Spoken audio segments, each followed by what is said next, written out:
that whole package is about branding. And so I do talk to my candidates about that. And then when they go into the interview, I make sure they do their due diligence on the client.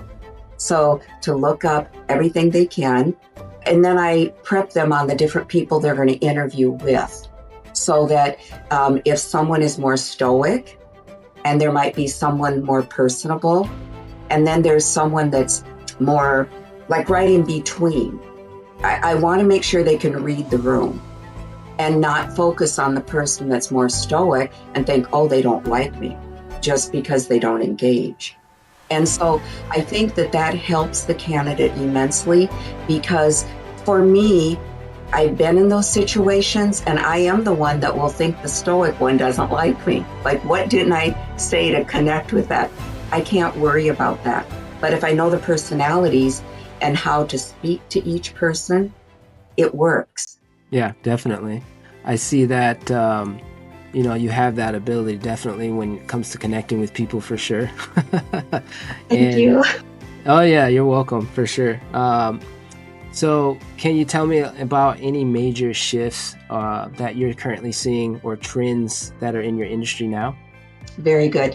Well, in general, what I'm seeing, and I work in a variety of industries because we do critical hires. So having said that, technology right now in Silicon Valley is going through a huge shift, meaning, of course, AI, we all are hearing about it. What is it? How do we embrace it?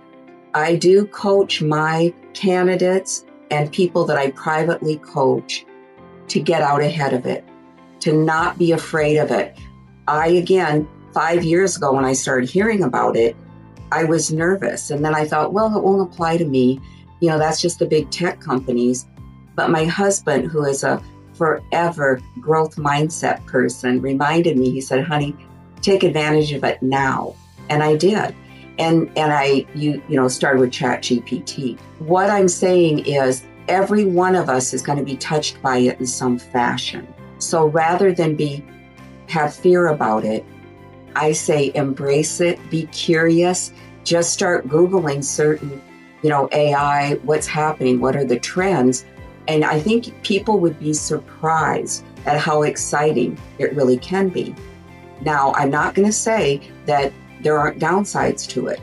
Everything has yin and yang. And the truth is there are some pieces of it that have made my candidates nervous. What I then again come back to, because I hear it from my clients, if let's say you're in charge of putting meetings together every week at a big company, and you are the note taker or the person that captures all that information and then puts together in a report so that everybody has the minutes for the week. AI is brilliant. I use it now on Zoom. I co-chair a global event I'm a part of in December called the World Forum. And I use my AI assistant every Friday. And it is amazing to me because I literally used to take copious notes and I couldn't take them fast enough. So all I'm saying is look for where AI can complement your skill set and get up to speed on it, because that is one thing that will set you apart. If you're applying and maybe you're stellar at graphic design or a chief marketing or CFO, and if you find out how AI can make you better, look into that and don't be afraid of it. So I heard you touch on something important, and I wanted to ask, how has, ChatGPT or AI or other, technology or tools that you're currently using now or that you're implementing certain strategies with, how is that working for your company now? And then you also mentioned a second question. You also mentioned, it has its downsides. What does that look like for you in terms of downsides as well? So what's working and what's not working? Excellent question. What's working for us is I do a lot of research with it. And so it might be when I secure a new search, and I'll go in, and it really is how your prompts are written that will determine what feedback you get. So I personally do it for research. The other thing is if I want to have a more creative career post, job post, I'll use it for that. And I'll get a outline, but I go in and personalize it.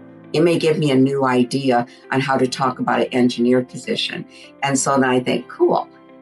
So that, and then my husband uses it a lot for writing.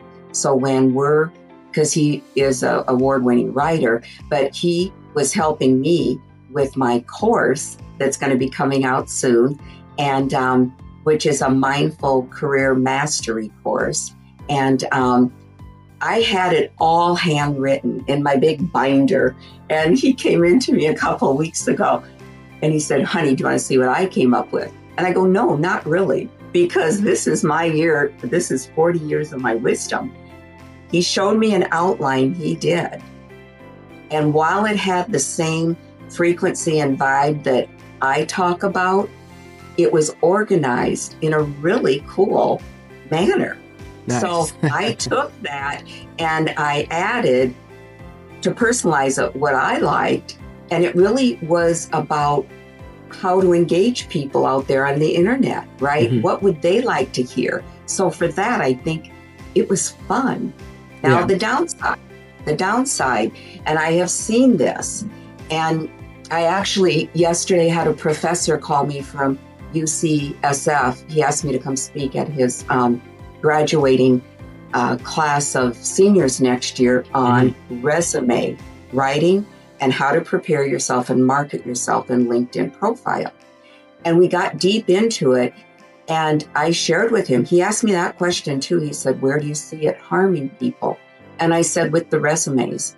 I said, I'm starting to see, again, it is so, like someone will help AI do their resume, and I'm seeing wording that would not be a normal way of speaking. Like you wouldn't talk about yourself that way. And so I said, the downside of that, especially if you get an experienced search person like myself, what it's telling me is two things. You didn't check that work to make sure it's your voice, not AI's voice. And second, are you lazy? And I don't mean that in a bad way, but are you do you think AI is going to do your job if you get hired? Yeah. You know, so again, no judgment. It's all coming at us so fast. And I think some people believe that's the easy way to do it. Or the one that drives me nuts on a resume is they always say, look at the job description and pull like 10 things that they want and put it in your resume, even if maybe you didn't do it.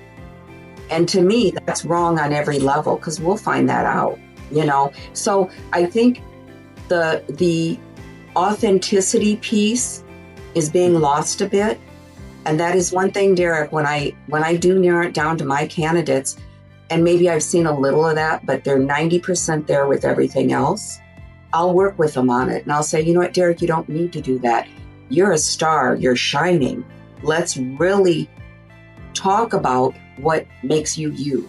What are you going to bring to the party? Then I think that takes the fear out of them. And plus, to be honest, you're going to get through that ATS system definitely and not end in a black hole if it's authentic and original. It just is. Awesome. That's really good insight. I'm thinking, where do you see yourself heading, in the next 6 to 12 months from now? A lot of exciting things we're working on. And one of them is obviously continuing my search work. I love truly every aspect of it, even the challenges, which there are, but definitely doing my search work, having clients retain us exclusively for a project. So that's number one. And then number two, we have our second book that will be coming out in the first of the year, which is called A Mindful Workplace. And that is going to be revealing a lot of things after interviewing several hundred people on what it's like in the workplace, especially since COVID. A lot has changed. And so when I see This is another part that drives me nuts. And I would love to teach everyone deep breath work and how to meditate before they post something on LinkedIn, how they hate their boss or they hate their company. Because don't do that. No, definitely don't. If you have a moment, if you have a moment where you are frustrated in a work situation, I coach people on this. I always say, pause, take a deep breath, and realize it's just a moment. It is really that. It's how you're going to react to it. Mm-hmm. Because I've owned companies and we've hired hundreds of people. My husband and I had a couple coffee houses, one in Santa Barbara and one in Sausalito. So over a course of 6 years, we had probably hired 150 people, mm-hmm. full-time, part-time consultants, etc. And we gave insurance, made sure they got tips, we gave free meals. We did everything to support those young people because I wanted them to feel safe where they were working, mm-hmm. know that they could put something away, and not have to worry about their own insurance. What I see today trending is people get lost in their head, and I call it the monkey mind. Right. And all of a sudden they're like, my boss doesn't appreciate me. They don't see me. They don't, I'm not getting paid what I'm worth. And they'll go down this rabbit hole, Derek. And here's the sad thing. More and more of that kind of negative experience will happen to them. Mm-hmm. And now all of a sudden they want to quit because they didn't pause. And I'm not saying it's a good place to be. What I'm saying is take out the emotion and step back for that moment and think, oh, I have a house payment. I have to get my kids in school. I need to buy new shoes. My wife needs her car fixed. Stay there, because if you quit or all of a sudden take a new position based on that energy, I can promise you that next position, you're carrying that energy right with you and it's going to show up again. So that's where, when, and it gets back to what I'm going to do in the next few months. We talk about that in the book. And then the really exciting thing that we're going to be releasing is a course, and it's called a Mindful Career Mastery, Mind, Body, Soul. And my intention on that, Derek, I gave you a little snippet of why I'm so passionate about this, is that I really want people to step into their greatness. And that does mean a full present person. And I'm able to help guide people to that process and to be there. Because again, I come from experience. I come from loss. I come from truth. And so I can relate to people, and I'm able to help them navigate that conversation.